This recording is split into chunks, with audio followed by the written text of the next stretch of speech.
మా తాత మా అవ్వ వాళ్ళు ఫ్యామిలీ అందరూ కొండపైకి వస్తామని వాళ్ళు మొక్కుకున్నారు. ఆ రోజుల్లో నేను చిన్న పాపని. తర్వాత మా మామ పిల్లల్ని రమ్మన్నారు, మా చిన్నాయన్ని రమ్మన్నారు. ఇంకా మేము అందరూ ఫ్యామిలీగా చాలామంది ఒక 15-16 మంది తిరుమలకు బయలుదేరి వెళ్ళాము. దామల చెరువులో ట్రైన్ ఎక్కి పాకాల్లో దిగాము. పాకాల్లో తిరుపతి ట్రైన్ ఎక్కి తిరుపతిలో దిగాము. అక్కడ నుంచి కొండపైకి బస్సులో బయలుదేరాము. అక్కడికి వెళుతూ ఉంటే నాకు చిన్నప్పుడు ఎక్కడో మనం దూరంగా వెళ్తున్నాము అనేంత హ్యాపీగా ఉండేది.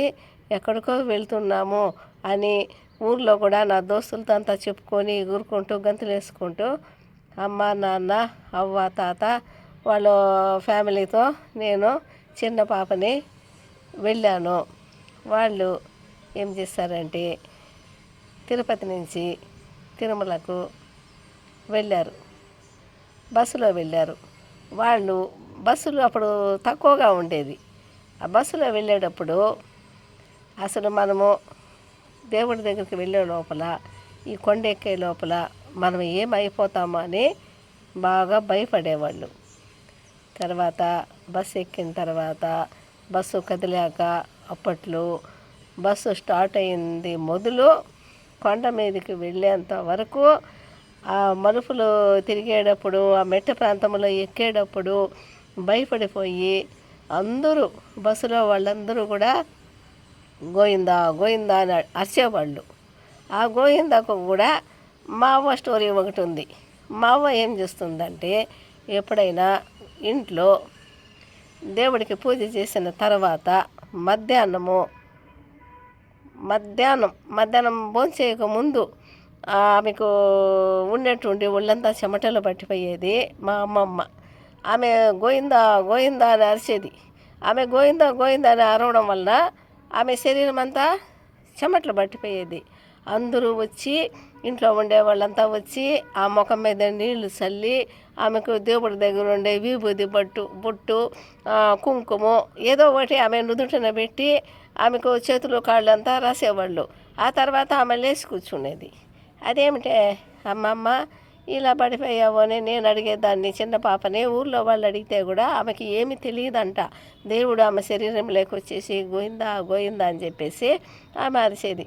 సరే ఆ గోయిందా అమ్మమ్మను కూడా తీసుకొని తిరుపతికి వెళ్ళాము. ఆమె ఏడకొండ మీద గోయిందా గోయిందా అని పడిపోతుందనే మా తాత మా వాళ్ళు అందరూ భయపడేది చూసి చిన్నప్పుడైనా కూడా నేను బాగా వాళ్ళు పడే టెన్షన్ చూసి నేను నవ్వుకునేదాన్ని. అదొక సరదాగా అనిపించేది నాకు. కానీ దేవుడి భక్తి ఉండగానే ఆమె అలా పడిపోతుందేమో. తర్వాత ఆ గోయిందా మొక్కుబడి కూడా మా అమ్మమ్మ వల్ల కూడా ఆ గోయిందా మొక్కుబడి తీసుకొని గోవిందా దేవుడి దగ్గరికి తిరుమల కొండకు గోయిందా గోయిందా అనుకుంటూ బస్సులో వెళ్ళాము. బస్సులో వెళ్ళాక ఆ బస్సులో కూడా మా అమ్మమ్మ గోయిందా గోయిందా అని అరుస్తూ పోతుంటే అందరితో పాటు గోయిందా అందరూ పెడుతున్నారు గోయిందా. మా అమ్మమ్మ కూడా గోయిందా పెడుతుంది.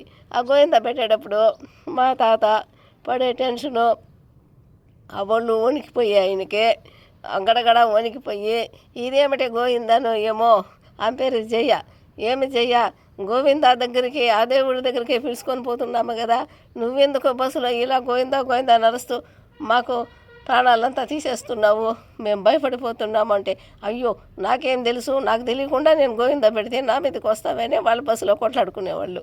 సరే అలాగా సరదాగా కొండ మీదకి అందరూ అరుస్తూ కేకలేస్తూ గోయిందా గోయిందా అనుకుంటూ తిరుమల కొండ వెళ్ళాము. అబ్బాయి ఎంత బాగుండేదో ఆ రోజుల్లో ఆ క్యూలో నిలబడుకొని.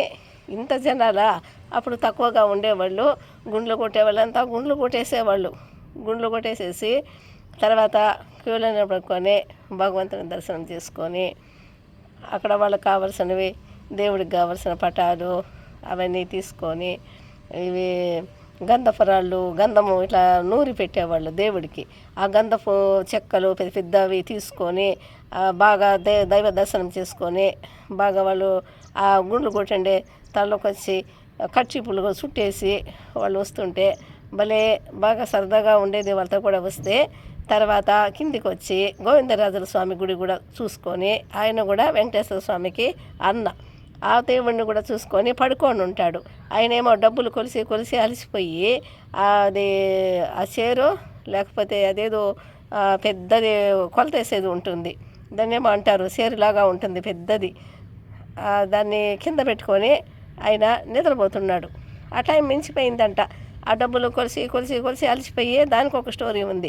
ఆయన పడుకొని ఉంటాడు తల కింద, ఆ పడుకొని ఉంటాడు గోవిందరాజుల స్వామిని చూసుకొని, భగవంతుని చూసుకొని అందరూ సరదాగా రాత్రి అక్కడ సత్రాలు ఉంటాయి. అప్పుడు రూములు ఇప్పుడులాగా హై క్లాస్గా రూములు అవన్నీ ఎక్కడ పడితే అక్కడ నిద్రపోవడమే. సత్రాల్లో పండుకొని నిద్రపోయి అందరూ ఇల్లు చేరే కొద్దికి సుమారుగా చిన్న చిన్న వాళ్ళ గుండ్లకు చిన్న చిన్న మొక్కలు కూడా వచ్చేసినాయి. 3 days 4 days అయింది మేము తిరుపతి నుంచి వచ్చే లోపల. తర్వాత ఇంటికి రావడమే, ఆ రోజు మార్నింగ్ రావడమే. మా తాత వాళ్ళు ఆ సాయంత్రము మెడ్రాస్కి వెళ్ళిపోతారని ఆ కోళ్ళు అవి ఇవి కోళ్ళు కోయడము, తర్వాత వచ్చి ఆ పొట్టేళ్ళు అవి మేకపోతులు వాటిని అంతా ఒకదాన్ని సంపించేసి వాళ్ళకంతా డిన్నర్ ఏర్పాటు చేశాడు. వాళ్ళు తినేసి బాగా ముస్తుగా వాళ్ళు ఆ సాయంత్రము మెడ్రాస్ వెళ్ళాలి. ఆ తర్వాత అటువంటి పనులు చేయరాదు పెద్దవాళ్ళకు, ఆ రోజుల్లో తెలవాలని. చిన్నదాన్ని నాకు తెలియదు కదా అప్పట్లో, నేనైతే తినేదాన్ని కాదు ఆ రోజుల్లో, అసలు నేను ఏ పుట్టు తినేదాన్ని కాదు, అది ఇంట్లో చేస్తే మాత్రము.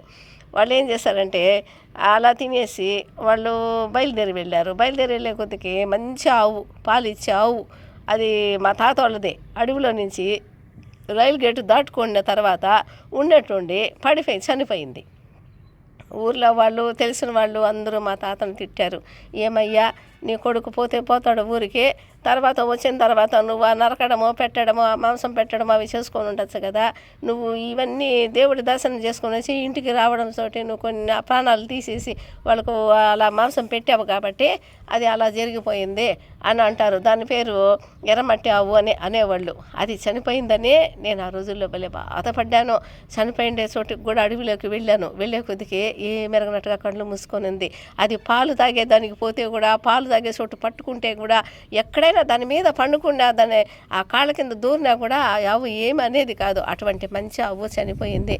మా తాత ఆ రోజుల్లో కొడుకు మీద ఉండే ప్రేమతోటి ఆయన తినే ఫుడ్కు సంతోషపడి ఆయనకు కావలసిన ఫుడ్డు, సంతోషకరమైన ఫుడ్డు అని చెప్పేసి అదొక ప్రాణాలు తీసి ఫుడ్డు పెట్టడం వల్లనే ఆ రోజుల్లో నోరు లేని జీవి చనిపోయిందనే నేను ఈరోజు కూడా తలుచుకొని బాధపడతాను. కొంతమంది పెద్దవాళ్ళు తెలిసి చేస్తారో తెలియక చేస్తారో కానీ వాళ్ళు చేసే పొరపాట్ల వల్ల కూడా నిజంగానే భగవంతుని దగ్గరికి పోయేసి వచ్చిన తర్వాత తినేవాళ్ళు, మాంసం తినేవాళ్ళు వచ్చిన తర్వాత వెంటనే తినరాదు. తర్వాత కొద్ది రోజుల తర్వాత అయినా కూడా తినేవాళ్ళు తినొచ్చు. నేను మాత్రం తిన్ను, నేను శాకాహారిని. కానీ మా ఇంట్లో అందరూ తింటారు, మా బంధువులంతా కూడా తింటారు. తినడంలో తప్పు లేదు, కానీ ఇట్లా తిరుమల కొండకు పోవడము, కాశీ నుంచి వచ్చిన తర్వాత మంచి మంచి పుణ్యక్షేత్రాలకు వెళ్ళి ఇంటికి వచ్చి రావడంతో అలా తినడం అనేది బాగా తప్పు అనిపిస్తుంది. అలా పొరపాట్లు చేయడం వల్ల మా తాత ఆ నోరు లేని ప్రాణం అనేది, మంచి ఆవు అనేది ఉన్నట్టుండి చనిపోయింది. కాబట్టి దేవుడి దగ్గరికి పోయి వచ్చిన తర్వాత అటువంటివన్నీ తినకూడదు అని నాకు ఇప్పుడు కూడా తినేవాళ్ళు తినకూడదు అని అనుకుంటున్నాను. కొద్ది రోజుల తర్వాత తిండింటే ఆవు బతికేదేమో.